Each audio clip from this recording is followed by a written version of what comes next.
Señoras, señores, muy buenos días a todos. Assalamu alaikum wa rahmatullahi ta'ala wa barakatuh. Said Yedidi, periodista y escritor, nos habla de literatura española allende el estrecho de Gibraltar. Yo pertenezco quizás a la generación anterior.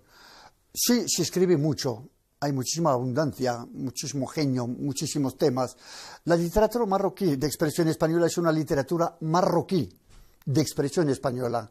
No es una literatura española, es marroquí. Los personajes, las circunstancias, las coyunturas, absolutamente todo es marroquí. Tratamos, que valga el término, de vender la imagen de un país o una tradición o lo que sea.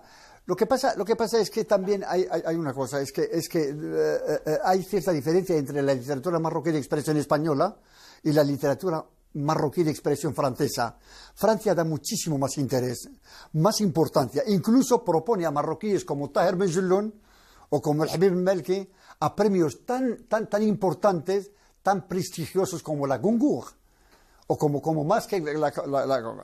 En España no. En España ni siquiera se dan cuenta de que existe esta literatura marroquí de expresión española. E incluso, por ejemplo, la prensa española, que es una prensa un poco extraña, nunca jamás busca estos aspectos, habida cuenta de que la literatura marroquí de expresión española es la única en el mundo no musulmán, no español, que produce con tanta abundancia. En Marruecos se escribe por lo menos 10 libros anualmente en español, pero quedan por ahí. Ni siquiera encuentra editor.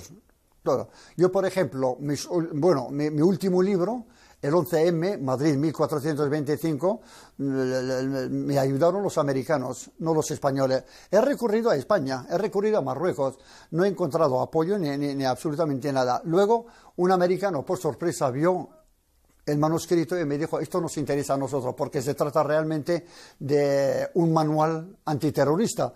Le ha gustado, entonces hicimos un contrato de que él pudiese quedarse con los derechos de autor en lo que se refiere a la traducción en inglés, y me ha sacado un librazo.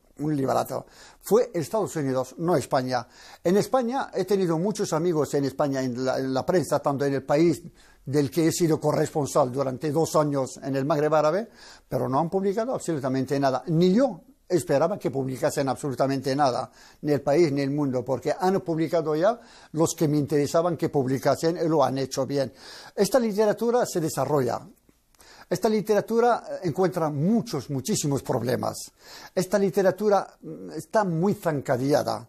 No sé por quién exactamente, pero los autores marroquíes de experiencia española encuentran todos los problemas y recurren a las asociaciones, como por ejemplo la asociación Stone Smith, que es algo no rentable, para nada. Te saca un libro y te da 80 ejemplares y adiós muy buenas. Entonces no vale la pena seguir escribiendo. Sin embargo, como yo llamo a los que escriben, los marroquíes que escriben en español, sin embargo estos francotiradores persisten y siguen escribiendo en español por el amor a la literatura, quizás yo diría incluso por el amor al castellano, nada más. Hay una diferencia fundamental entre España y Francia en cuanto, por ejemplo, a las literaturas marroquíes de expresión española. Francia usa esta literatura marroquí de expresión francesa como instrumento de comunicación con el Magreb árabe y con el mundo árabe. Y entonces la instrumentaliza, ¿no? La utiliza bastante bien de una forma diplomática. En España son tan celosos de los marroquíes que hablan o escriben el español hasta el punto de que cuando quieren, por ejemplo, dar un premio a un marroquí que lo merece, lo buscan un francófono como Fátima al-Mernissi. Fátima al-Mernissi ha sido un accidente, yo asistí. Fue Javier Valenzuela que un día descubrió, porque en la prensa, habrá que decirlo francamente, en la prensa española, si no insultas el Islam, tú eres un mal musulmán. Debes insultar al Islam, debes profanar el Islam y figurarás en toda la prensa española. El señor ha dicho que el Islam es malo. Cuando lo dije siempre, en todos los sectores intelectuales de España, cuando se trata del Islam, se convierten en células durmientes. Javier Valenzuela descubrió una vez que Fátima al-Mernissi criticaba la actitud del Islam respecto a la... Entonces le hice un perfil. Yo entonces era el adjunto de Javier Valenzuela en El País. Y salió en El País. Entonces Fátima Bernesi ha tenido la oportunidad de conocer una puerta hacia España. Y de ahí ya aún no habían los que se atrevían a insultar el Islam de una forma descarada. Entonces le dieron el premio por esto.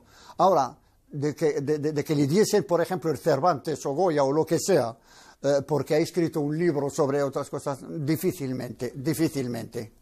Marruecos no tiene ninguna importancia su literatura de expresión española.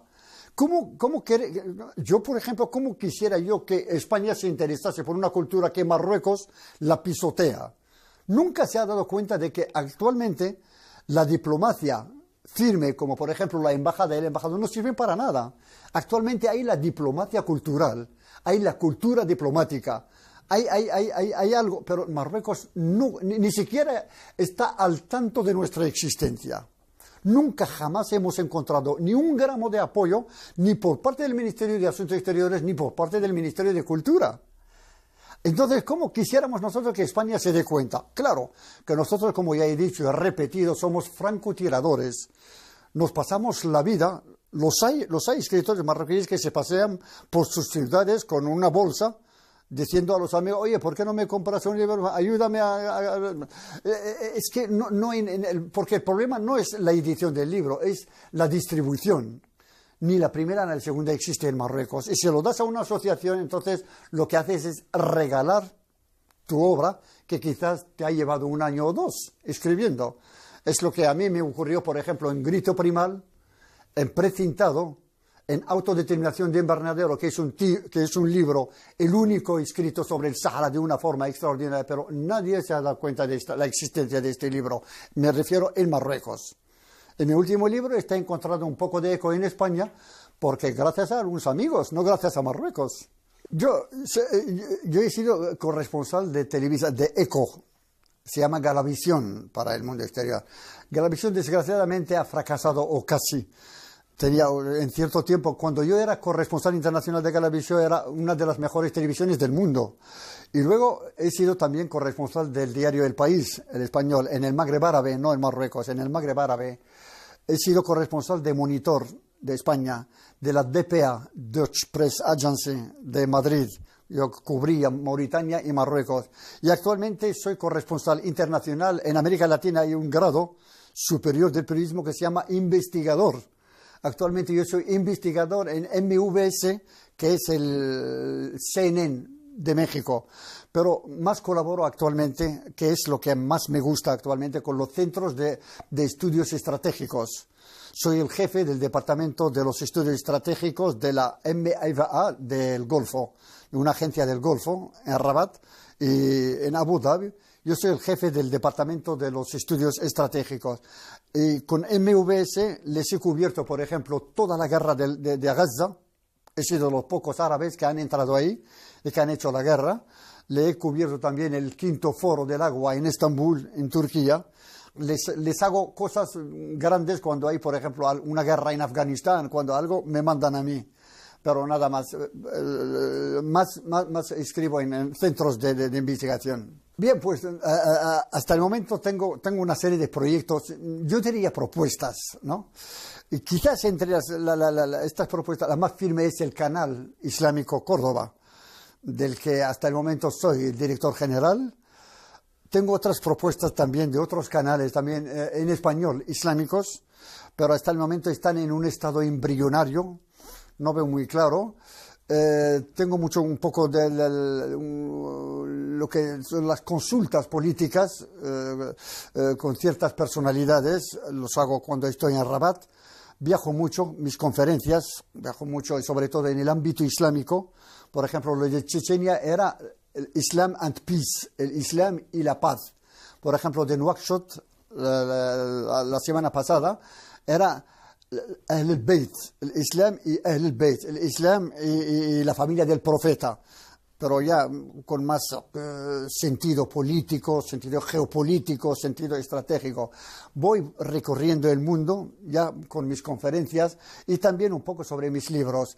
Creo que voy a escribir otro libro, ya he comenzado, apuntes personales, voy a apoyarme esta vez en lo que he vivido cuando era traductor simultáneo de Hassan II y los encuentros que he tenido con este rey Mohammed VI, sobre todo desde un lado más periodístico, ¿no?